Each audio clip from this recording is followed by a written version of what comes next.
I would say that all things considered, I don't have too many complaints. Maybe the only complaint I have is playing the Sunday night game out in California, which they seem to like to put us on. The game with the Chargers as a night game more often than not. It's kind of a mixed bag. Obviously, the night games are a little tougher for the fans, but we also get the benefit of a big national audience, and our fans around the country get to tune in. So we'll take as many primetime games as we can get, all things considered. Hey, you blink, I'll cut your eyelids off. Don't you blink. I got you. Let's go. And good evening, Steeler Nation. I know it's been a while, and we are back and getting ready to kick butt more so than ever right now. And we are going live here on the Mass Steel podcast right now. Getting ready to kick things off here in style. Getting ready to discuss and preview the 2021 Pittsburgh Steelers regular season coming this season. And right now, more than likely, we would anticipate this to be Ben Roethlisberger's one last gasp for glory right now. Will he be able to go out on top with a third Super Bowl, and the Steelers win their seventh Super Bowl, second under Mike Tomlin? There's been a lot of swift changes this season due to the pandemic going on, especially from last season.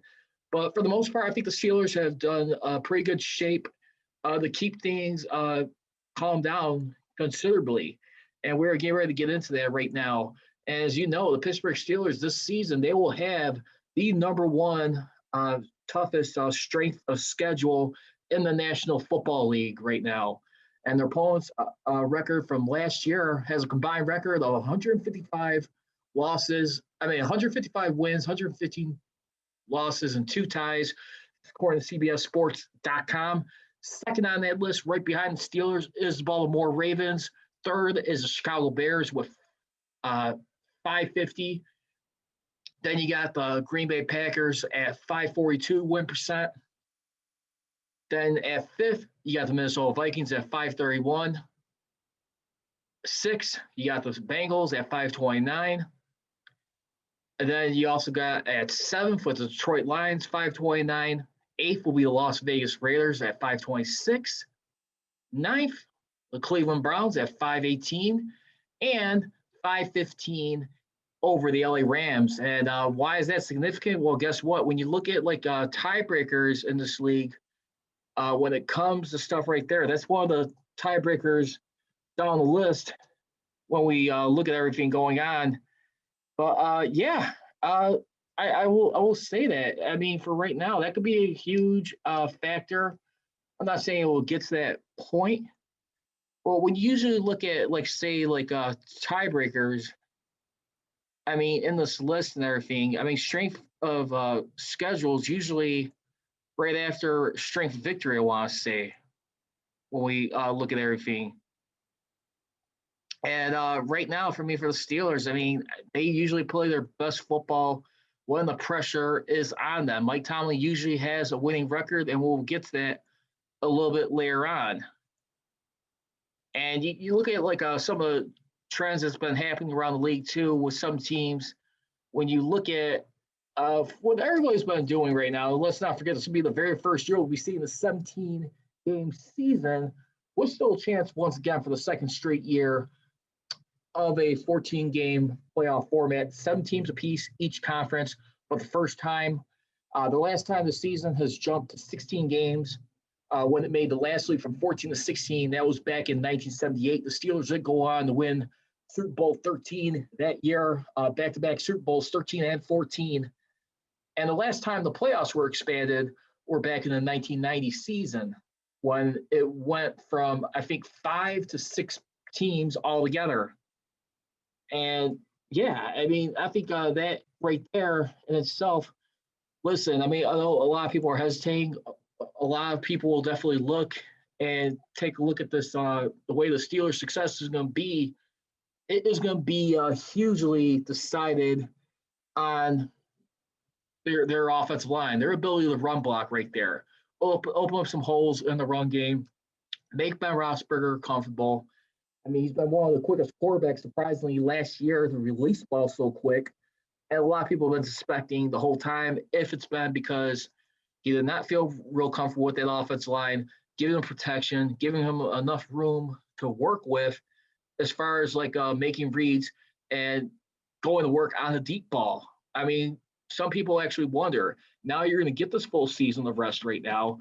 And here we go. I'm going to tell you right now, before we get into this, I'm going to lay it right now. I have this team going at the minimum 9-8 or 10-7 at the most. And I'll go over my breakdown of this in just a little bit. Because right now we're going to find out at the end of the day with Mike Tomlin especially. There ain't going to be no more non-losing seasons anymore. It's either you win or you lose this season. And I think that is definitely going to be a big test right now. A lot of odds makers are having the Steelers going on at 8.5. I mean, for this season, I mean, for this year, as we look at it, and I'm getting ready to pull it up right now, and I'm looking at OddsShark right now as we're doing this here. And OddsShark, let's go ahead and take a look. We're going to go over teams across the league, and right now, as we look at it for the time being, they do got the Steelers at 8.5 wins. Baltimore Ravens are expected to be at over under 10.5 wins. So, I mean, we're probably looking at 10-7 or 11-6 in their scenario. Cincinnati Bengals, for the most part, at 6.5 wins, they're going to set the floor at 6.5 or six or less losses. And the Cleveland Browns is set at 10 this year. Just give you an eye in the division. So once again, the Pittsburgh Steelers at 8.5, Baltimore Ravens at 10.5, the Browns at 10, and the Bengals set for 6.5 for over/under wins going into this season. And you look at like the schedule that's going on right now. I mean, this will be the 9th consecutive season where the Steelers will have to open up on the road. That's credited and noted by Missy Matthews, host of Steelers Live and the Steelers sideline reporter for Steelers games. And the last time they did have their home opener start off week number 1 was back in 2014 against the Cleveland Browns. I mean, in that game, we saw them jump out to an enormous lead to almost blow that game, and they were able to win that, thankfully, with a field goal in regulation, I believe it was. And you look at that game right there. I mean, it's a game right there where it was infamously remembered when Antonio Brown was doing a punt return and he kicked one of the Cleveland Browns players, when we remember that. And in that contest right there, we take a look at going back, looking at the highest lead they had. This was going into the halftime. They're up 27-3. 27-3. I mean, basically, and then you look at the rest of the second half right here. I mean, the Cleveland Browns were able to outscore the Steelers 24-3. They were able to get 24 unanswered points to eventually tie the game. Steelers escaped that game with a field goal victory. That was the last time the home opener for the start of the season was in Heinz Field as we look at it. And I got Aaron James right here right now, definitely tipping the cap to Najee Harris right now. Definitely a lot of excitement, a running back that they've been needing for a long time, and I will definitely agree with you on that. Still got to wait and see right now. Will he be able to back up some of the comments he's been saying that he could do what Le'Veon Bell did, if not better? Pretty much wrote out a check. Now it's time to cash it in, see what he could do. This could be a dynamic player, I feel, in my mind, but at the same time, too, how much will we look at like the fresh blood right now of this new offensive line, which has had some question marks? I mean, you got retiring Marquise Pouncey. Don't forget, the prior year you had Ramon Foster, who retired at the end of the 2019 season, as we look at it. When we look at it,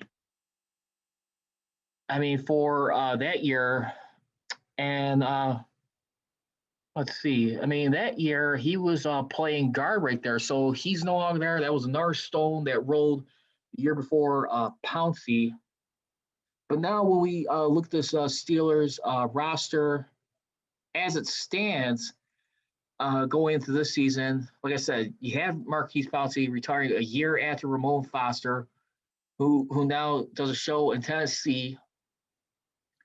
And then here's who we got for right now. I mean, right now, Chuks Okorafor is supposed to be slotting in at left tackle right now. That could still be a competition battle, I would say. But for right now, Mike Tomlin plans on having him as the left tackle. You got currently as your guard, I want to say, is Kevin Dotson. And like I said, you got J.C. Hassenauer as your center. That is going to be an interesting season right now. We'll see if Kendrick Green can be able to give Hassenauer some competition this training camp.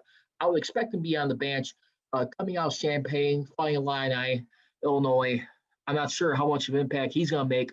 Then you got like the right tackle position. I'm not sure if Dotson's be right there, but you do got at guard David the Castro here. So that's going to be the biggest things right there. I mean, Okorafor, who's going into his fourth and final season of his rookie contract right now, basically. And you look at a guy like Chuks Okorafor, I mean, basically, who was drafted back in the 2018 draft, round 3, top 100 pick. He's in the final year of his contract. He's going to be collecting. He's going to be collecting $2.183 million in base salary with a end of a $812,000 sign bonus that's in the final year. Is going to be $203,000 right now, accounting for a cap hit of over $2.38 million this season. And like I said, this is a guy who's having a question mark right there. I think right now that's going to probably be Zach Banner's job. Or Zach Banner, excuse me. I mean, he's going to be one of the other tackles, I want to say. But still, I mean, you got a lot of stuff to really think about right now. And this is going to be really an interesting shakeup. And like I said, the Steelers will be facing 6 top scoring offenses this year. And the Raiders, Packers, Seahawks, Ravens, Titans, and Chiefs. Then on the flip side of that, as far as like the top defenses going in this year, they'll be facing 5 teams. You got the Packers, Chargers, Ravens, Bills, and Titans, especially when you look at teams like the Ravens, the Chargers, Bills, and Titans, who are definitely tops as far as like takeaways this season. I mean, forcing turnovers. And, well, not the Chargers, excuse me, but definitely like you got the Ravens, you got the Bills, and like I said, you got the Titans. I mean, that's gonna be a real interesting concept right there. And then also too, yeah, that's about it. So how they're gonna do right there? Because when you look at, or they're gonna be sorry, we already knew on Wednesday morning, as announced by Colin Dunlap, a 937 the fan morning show, that they're gonna be opening up on the road in Buffalo. This was of course broke by Matthew Fairburn of the Athletic Buffalo, who covers the Bills, that they'll be opening up on the road. It's going to be a noon game. So it's not going to be a primetime game. It'll be at noon in Bills Stadium for 1 p.m. Eastern start. And we'll see. I'm anticipating that one probably be a loss, to be honest with you, right now. You got a very hot Bills offense right now. We're going to find out how the secondary, I think, is be a little bit of a concern right now. But my question is for this year, will their receptions go down somewhat?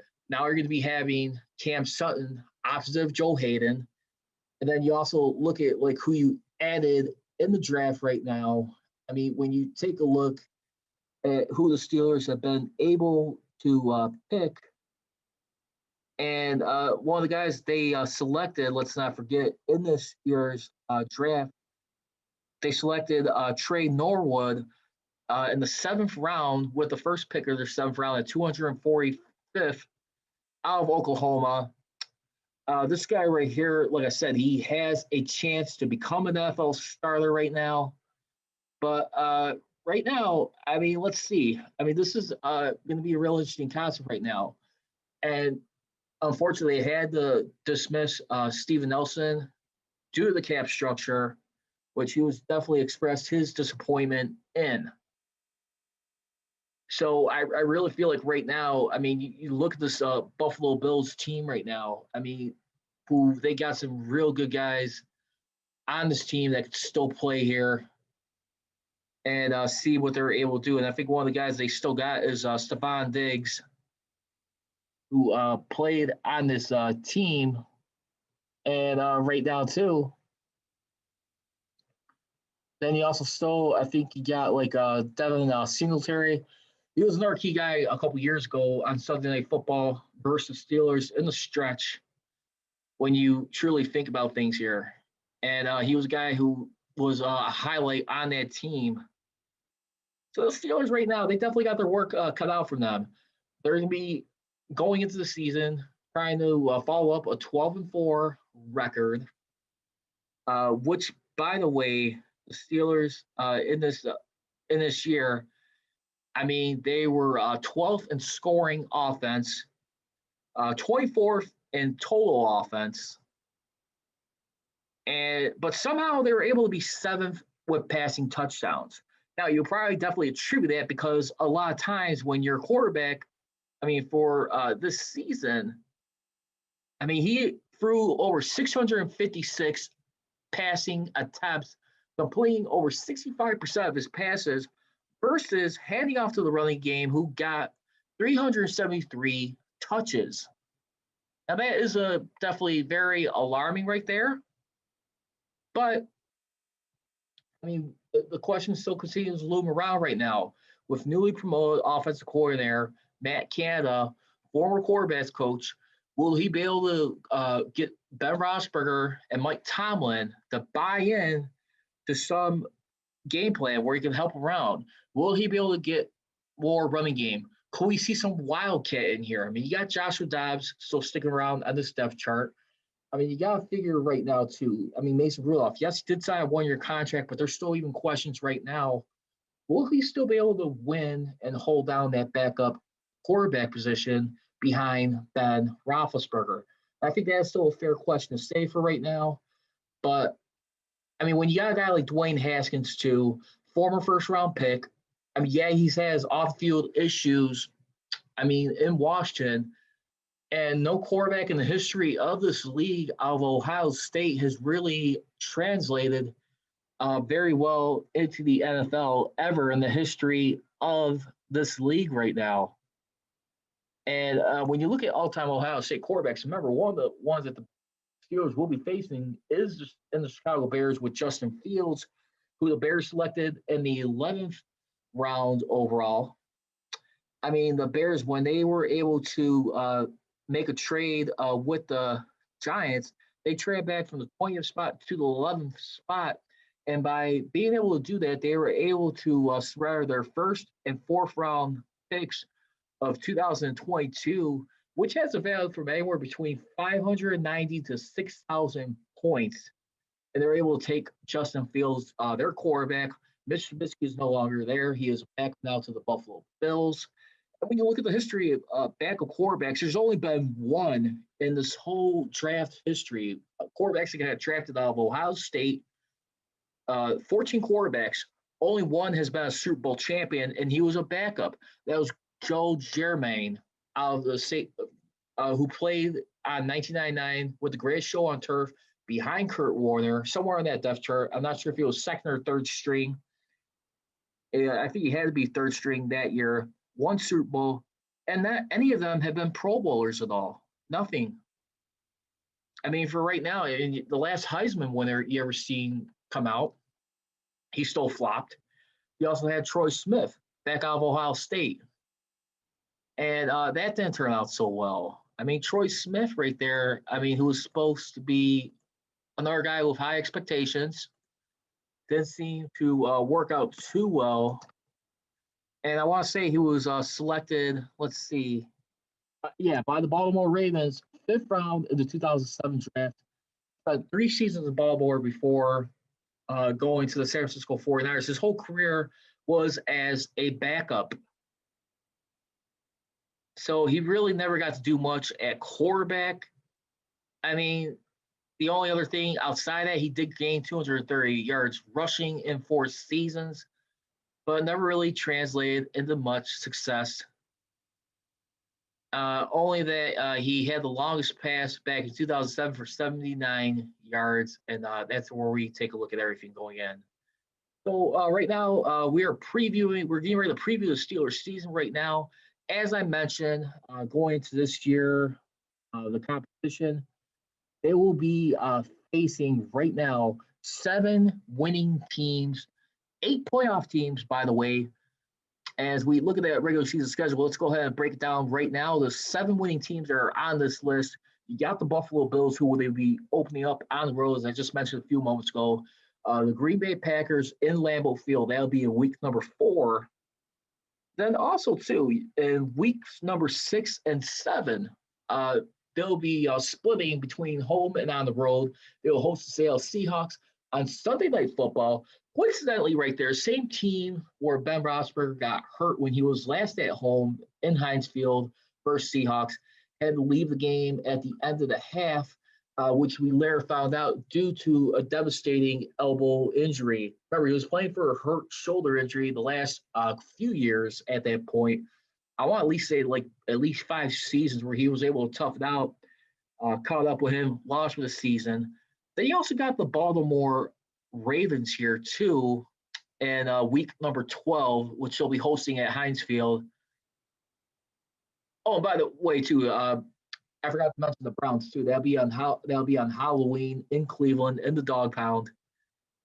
And then for the final 4 games of the season, they'll be facing the Titans and Chiefs.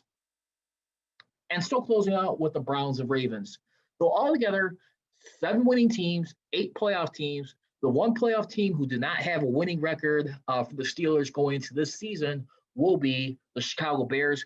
They will host them on Monday Night Football. And personally, being from Chicago, I got to tell you, that's going to be a fun way to have a Steelers-Bears matchup. We're already aware of the fact that the Bears own the Steelers right there as far as all-time head-to-head matchups. Head-to-head, the Chicago Bears own the Pittsburgh Steelers 7-19-1. 7-19-1, in case you guys want to take a score on that. That is definitely something that's got to change. The last time they had won was back in 2005 when they had Jerome Bess's final year, which actually started a 4-game winning streak to conclude the regular season. And then they actually won all their games in the playoffs to win the Super Bowl. Now, at home versus Chicago Bears, all time, they are 6-7-1 career-wise. No playoff appearances. All regular season games are a game under 500. They got a chance to even this, bring back up to 500 if they can. This game, I want to say here, or a little over 500 at that point. Mike Tomlin, he is 0 for 3 versus the Chicago Bears in his career as a Pittsburgh Steelers head coach, going against any of the Chicago Bears teams. That is both combined versus Lovie Smith. You also had Mark Trestman and John Fox. 3 different coaches, 0-3, all lost to them. And the last time they played the Bears was, of course, in Soldier Field, that controversial game with the national anthem controversy. Unfortunately, it had to be one of the highlights right there. But that's another topic for another day right there. So I got to believe right now I feel a win coming for that one. And really when we look at it too, I really want to see how they're able to do those situations here. And right now too, when we also look at Mike Tomlin's record versus rookie quarterbacks, they're 24. He is 24-4 versus rookie quarterbacks here. And those rookie quarterbacks that you'll definitely be running into this season as it pertains, and maybe possibly he may have to face 2 rookie quarterbacks going into this year right now, or 3, excuse me. And the 3 that I am referring to for this season, you may have to face Jordan Love. Aaron Rodgers is still no clear, decisive answer. How much how much have the Packers front office, other Gruden coaches, have they tried to patch things up with Aaron Rodgers right now? He has been more on the voice of being disrespected and just not. I just feel like he feels like in his mind he has been slighted. Also, going so many years without having a top offensive weapon, the receiver in the draft, which I disagree with. I still feel like his team was good enough last year, win the NFC Championship game versus the Bucks. You did decide to pass the last moment when you had the green light for the end zone, but I still blame it more on Matt LaFleur for taking the ball out of his hands, going for a field goal when you were down by 8 points, and expecting and challenging Tom Brady and the Bucks to close it out with 2 first downs, which they did. Stupid, stupid, stupid right there. So you may have to face Jordan Love in week number 4 if it's not Aaron Rodgers. I mean, and let's be honest too. Who says as Steelers fans right now have the Steelers really missed Aaron Rodgers? Because last time they were faced Aaron Rodgers was in the Super Bowl. Last 2 previous times they did face, and they'll be returned Lambeau Field for the first time in 2013. This time under better, warmer weather football conditions, not in cold weather. They did be in the snow, which was sweet in that game. It was a little bit light flurry of snow. So this will be in week number 4. You also may have to face in this year too, aside from that, like I said, Justin Fields too. I would anticipate him being the star for the Chicago Bears when they face that Monday night matchup in Heinz Field. That will be in week number 8. And then also another one too, we have to take a look at real hard they might have to, I mean, they'll definitely be playing against too for your third quarterback is Herbert right now. Herbert of the Chargers. I mean, this guy right now Justin Herbert, excuse me, who had a record of 6-9 last year, 4,336 yards, 31 touchdowns to 10 interceptions. He was sacked 32 times. So, I mean, you look at that right there, too. I mean, with the Steelers, I mean, in that regard, as far as like the Chargers' protection of their quarterback this year as relates to the sack department area here, that was 18th in the league. So it's pretty much decent, but still, you don't want to get hit that many times as a rookie right now. But again, I think that's the cost you're going to run into when you have mobile quarterbacks. As everyone knows, it is no secret here. So let's go ahead and take a look at more of this right now as we get ready to move along here. And let's see what happens right now. So let's go ahead and get into the regular season matchups right now. Week number 1 in Buffalo versus the Bills right now. Bills who finished 13-3 last season, and they were able to go in the playoffs 2-1 right now in that playoffs. The Bills were outscored their opponents 501 to 375 points for a 126-point differential right now. They come into this season challenging the Steelers. They were second in points for with 501 points, third in total offense right now. And then another thing, too, on the opposite side of it, on their defense right now, just like the Steelers, is able to force some legitimate takeaways here where they got to be very careful in this. They are ranked 4th in the league, while the Steelers was ranked 2nd. Bills had a total of 26 takeaways. Steelers have one more up on them. So I expect that number to possibly go down this season. We'll see how much Cam Sutton could do as a starter this year. Try to fill that void for Steve Nelson right now. Sutton right now, who's going into his 5th year. He was drafted in the 3rd round. And we'll see how it works out for him. He was drafted in 2017, 3rd round pick, 94th overall.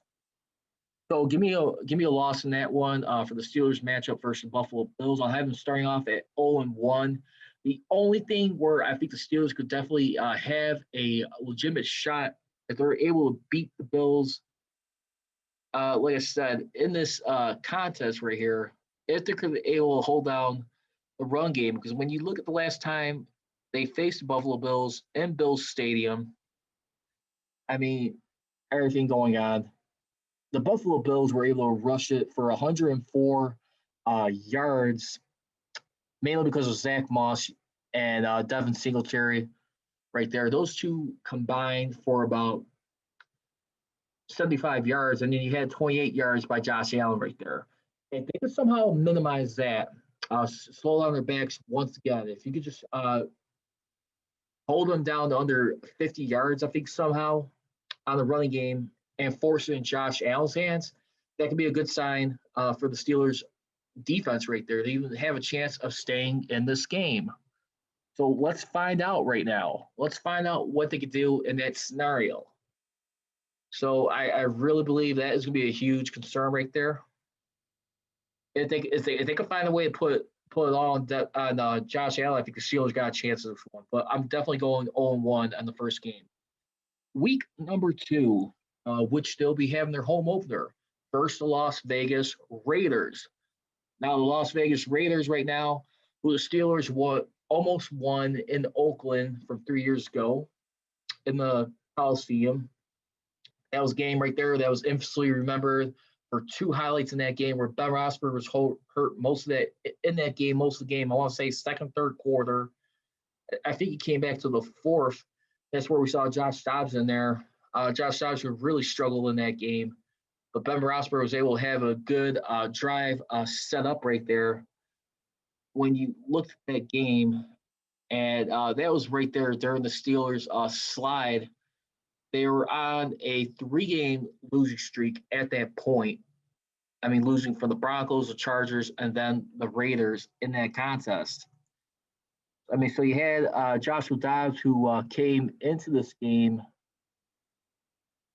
I forget exactly when. I'm trying to pull it up right here in this contest right now. Josh Dobbs, he came, let's see. Yeah, Joshua Dobbs, he actually started in the third quarter, and people were taking their time to see what was wrong with Ben. Eventually, Steelers were almost able to sneak that game, like to make it to a tie. But unfortunately, in that game right there, you saw what happened with the Steelers right there in that contest. Most of that game, they're up 21-17, but then they gave up a touchdown, a 6-yard touchdown pass from Derek Carr right there. And then later on, Joshua Dobbs slipped up playing in that baseball stadium right there and could not even give himself proper like I said, in this a game time field right here. If they could able to hold out right there too, where the Steelers had to put pressure on Chris Boswell to step up his game. So we'll find out how that goes, but I anticipate the Steelers getting a win right now. This is definitely a classic rivalry, of course, no doubt, for so many years. This will be the 50th year anniversary of the Steelers and Raiders. Unfortunately, it won't be in December. It'll be in September. But I like the Steelers at home in that game, and only for the simple fact I don't trust John Gruden right there and his play calling. I mean, the only thing I will have to say right now is Josh Jacobs will be a guy they'll have to deal with once again. So give me 1-1 in this contest right here versus the Raiders. The Raiders, who finished last season as far as their offense, top 10 in points scored, 8th in total offense with 6,133 yards. They're up 16 spots on the Steelers. So give me 2-1 start right there. Week number 3, they'll be hosting the Bengals in Heinz Field. I mean, you got Joe Burrow, who's got his weapon right now from LSU. When we take a look at things right now, coming in this year, who played together at LSU, I believe won a national championship with, and we're talking about none other than Jamar Chase right now, who had a solid grade right now, Pro Bowl caliber type player. But I still feel like right now the Steelers got a little bit of egg on their face from that last showdown Monday night Some people are probably anticipating the Steelers split with the Ravens, Browns, and Bengals. I don't anticipate it this year. I mean, anything's possible. I think the Steelers sweep the season series versus the Bengals. I'm just not sold on them being that turned around versus Steelers, but we will wait and find out. Give me a win in that contest. Now, let's go into week number 3 in Lambeau Field versus the Green Bay Packers. Unfortunately for right now, I'm going to probably have to give this one a loss. However, if Aaron Rodgers is not available, I mean, you still got some guys on this Packers team and like a Devontae Adams right now, who's still pretty darn dangerous right now. And I mean, right now, the Green Bay Packers right now, obviously, like I said, I mean, when you look at it right now, under Brian Gutekunst, and you look at what they're able to do right there. I mean, you look at this roster right here, who they got on here. I mean, you still got Aaron Jones, a legitimate running back, rushed for 1,104 yards. Devontae Adams, who caught for 1,374 yards. Marquez Valdez-Scantling, 690 yards, 6 touchdowns. And still some decent ones. Robert Tonyan right here, 52 catches for 586 yards.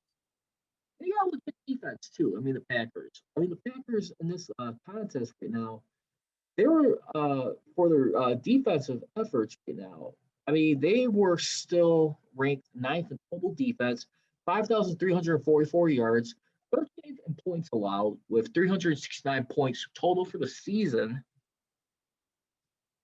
But still, I think one thing, too, and you know what?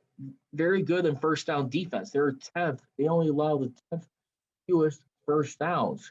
So that's a real good sign right there. I mean, for them. But for the Steelers right now, who pretty much like since the Super Bowl, I mean, they have won very close, hard, gritty games. They've been 2-0 since that span. Thankfully, Aaron Rodgers, he has not been missed, in my opinion, by Steelers fans.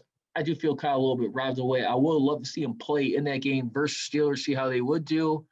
But at the same time, too, not our problem too much.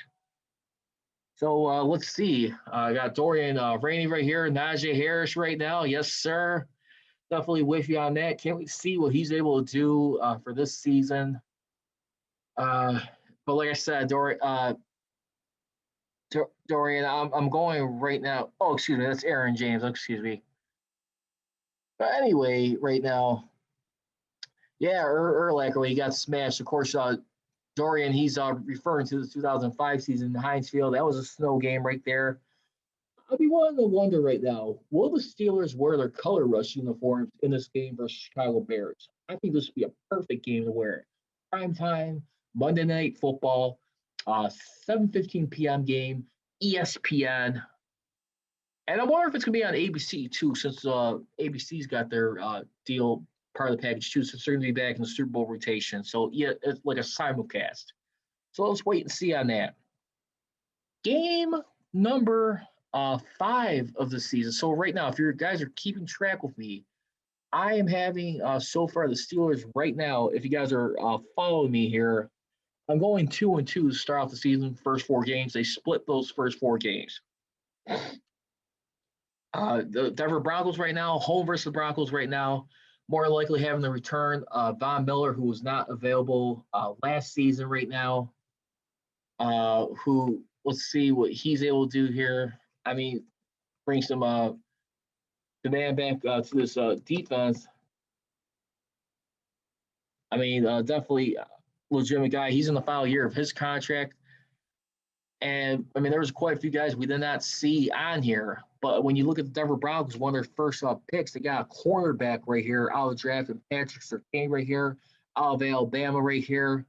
Got a chance to become a Pro Bowl caliber player right here. And I really feel like, that's one of the things, surprisingly, to see him not get a quarterback.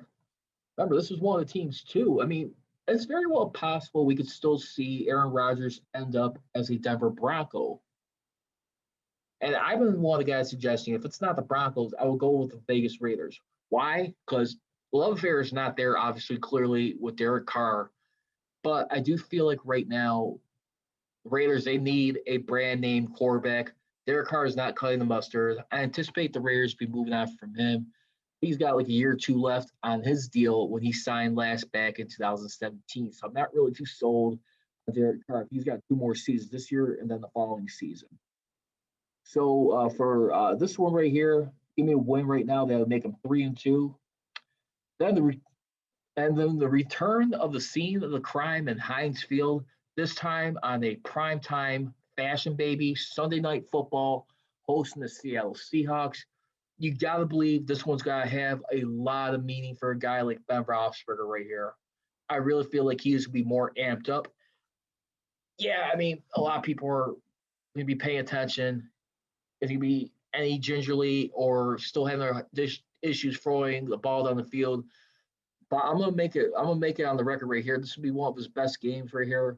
Give me 5-2 right here. I'll give him the upset win in the Seattle Seahawks. Next up, we got the Cleveland Browns in Cleveland in the dog pound. 2 straight years right now. A lot of people are starting to wonder right now, can they follow it up right now? Having that winning success right now, finally having a winning season for the first time since 2007. And you look at this team right now, the Cleveland Browns, who right now for going from last season, they finished 14th and points scored, and really had a good passing attack last year too. So this is a team right here that is very dangerous right now. Can they make it a three-peat versus the Steelers as far as winning at home in Cleveland? I'll have to say yes, unfortunately. Because right now, the Browns are in the Steelers' heads right now. This is a new Browns team. But again, I'm still not sold as far as championship contending team. Still got to erase years of misery. You got to conquer those demons. I am not sold on that. But as far as being the Steelers this week, I'll give the Steelers a loss in this one. I think the Browns, I definitely give them a win in that one. So that'll be their 3rd loss of the season right now.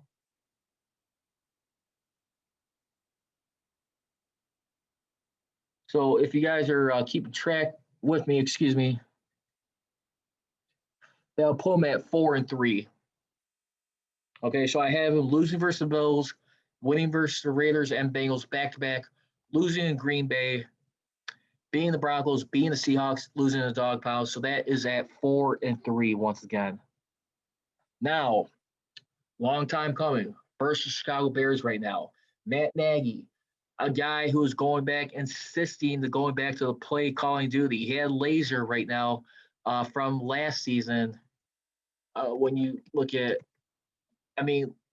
who made the play calling late in the season right now. And when you look at everything, that is going on right now with this Bears team, who's made the playoffs 2 times in 3 seasons under Matt Nagy. Bill Lazor right there, who was a big component turning their season around. I think he started calling the play calling duties versus the Houston Texans that year. And that came, in week number 14 versus the Houston Texans at Soldier Field. The Bears were able to go on a 3-game winning streak, losing their final 2 games. The final game of the season versus Green Bay Packers, they got help from the Rams, being the Cardinals, for them to back into the playoffs and then lose to the Saints in the wild card round. So, again, I'm going with the Steelers in that game. The only thing is right now, like I mentioned, Mike Tomlin versus rookie quarterbacks, he is 24-4, outscores his opponents, rookie quarterbacks, by 239 points, 640 to 401 points. Give me the Steelers at home in this one. If it was in Soldier Field, I would have to probably give them an automatic loss more than likely. For whatever reason, the history of the Steelers-Bears rivalry, they have always found horrible success in Soldier Field. And the killer thing about that, when they did beat them in Soldier Field under Bill Cowher back in 1995, they didn't do it in regulation. They did it in overtime. They couldn't win it in 60 minutes. They had to win it in 60 minutes plus. They'll show you how strong, how many demons were in that field right there. So let's go into right there. So if we keep up right here with my regular season prediction right now, with everything going on, that will put them at 5-3. Next up, you got the Detroit Lions right here under this game right now. And we'll see what the Detroit Lions and their new head coach, Dan Campbell, right now is able to do. Dan Campbell, who's had a long time history as an assistant coach, he came over from the New Orleans Saints last season as the assistant head coach and tight ends. He has been an assistant coach for 5 straight years under Sean Payton with the New Orleans Saints. We'll see what he's able to do right now. He gets his opportunity. And remember, he said he wants to bite at the kneecaps. And this guy has definitely got an attitude right now. Wants to fit Detroit's style right now. The only notable thing when we look at it right now for the Detroit Lions right now, remember, Jared Goff was shipped over to the Lions along with a 2021 third round and 2022 and 2023 first round picks to get Matthew Stafford onto the Rams. Patience ran out for Jared Goff to just couldn't throw the ball. And so you get a guy like Matthew Stafford who's going into like his 13th season, I want to say, under his team, his 13th, 14th season. So, I mean, will he be the difference with the Rams? Where as far as like Jared Goff right now, I'm not feeling it. So give me the Steelers right now for this time. Their 6th win. Yeah, in a few minutes. So they'll be winning against Detroit Lions in that one.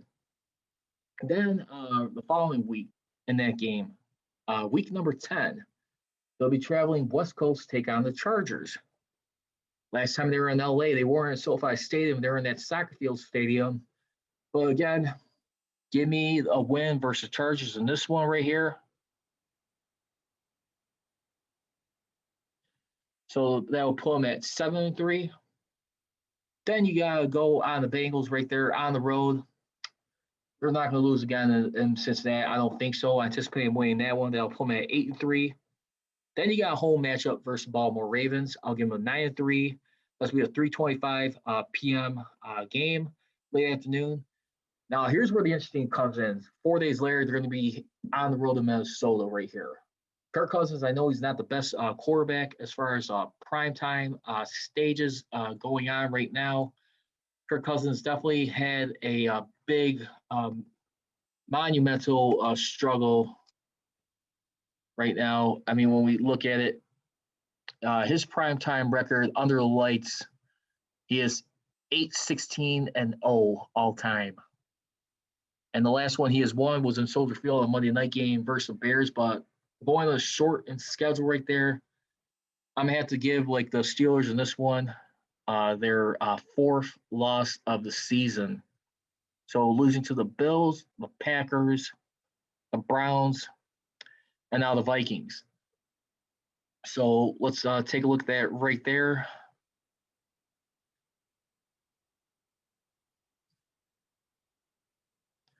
So that will put them at 9-4. Then you got the return of Bud Dupree and the Tennessee Titans in Heinz Field. I'm going to be honest with you, in this one, I'm going to definitely have them. I'm going to probably give this one a loss in this one. Yeah, Bud Dupree, he's going to be playing back with motion. Yeah, it is the Titans. The Titans they still have A.J. Brown on that team. But for right now, I mean, when you also look at it too, I mean, with their quarterback under there, I really feel like right now, when we take a look at it, under Ryan Tannehill, who's still a very good job filling in for that team. I have a feeling it's going to be one of their funky losses right here. That'll put them at 9-5. Then you got the Kansas City Chiefs in Arrowhead. I'm going to give that 9-6 right there. Then you got the Baltimore, you got the Cleveland Browns hosting on Monday Night Football on January 3rd. Same date as the end of last season, but on a Monday night. Give me a win in that one. That'll put them at 10-6. And then last but not least in Baltimore, give them a loss. I'll give him at 10-7. So I would give him a 4-2 record in the AFC North. And then for other notable changes right here in this around the league, you got Mike Hilton, one of the key losses, signed a 4-year deal with the Bengals for $24 million, with $6 million guaranteed and a $4 million sign bonus. James Carr, he went over to the Cardinals for a 1-year, $1.75 million deal. Alejandro Villanueva, he is now on the enemy territory right now with the Ravens, but still thank you for 7 wonderful seasons. Definitely going to miss him, especially what he's did in the Army. Steelers, they signed linebacker Miles Killebrew to a 1-year contract. Ravens signed a 1-year contract with former Chiefs receiver Sammy Watkins, $5 million guaranteed. And plus, too, with the Panthers right now, they were able to send Teddy Bridgewater to the Broncos while receiving a 6th-round pick. The Panthers did in exchange. Bridgewater, he did agree to a revised contract for a 1-year, $10 million guaranteed contract where the Panthers will pay $7 million and the Broncos will pay the remaining $3 million. And like I said, you got the Bears for right now. Andy Dalton and Justin Fields competing for the starting job. I would imagine they'll go Justin Fields. You don't draft a quarterback that high and not have him start. I would anticipate that Andy Dalton will start the first few games, and you'll probably see him maybe by the end of the month. Maybe start off the season. Matt Nagy seems to have a good liking with him, and in his pre-draft interviews, definitely wrote back a play to him. Very satisfied with. And then you got Jadeveon Clowney signed a $1-year, $8 million contract with the Browns, $7 million, including a $4.5 million signing bonus. So, and then fair or foul, Mike Tomlin will have his first losing season. Possible, but I have to say foul. So that's all I got for you tonight for the 2021 Steelers season. Once again, I got them at 10-7 this year. I have them losing to the Buffalo Bills in Buffalo for the home opener in Buffalo, losing at Lambeau Field to the Packers, losing to the Cleveland Browns in Cleveland. Then I also got them losing to the Minnesota Vikings in Minnesota on Thursday night, losing to the Titans, the Chiefs, and the Ravens in Baltimore. Once again, you guys can follow me on social media on Twitter and Instagram at Prodigy Richey for the Non Steel Podcast. On Twitter is at NonSteelCGR and at NonSteelNation on Instagram. I'll leave you. Go trolling, be rolling.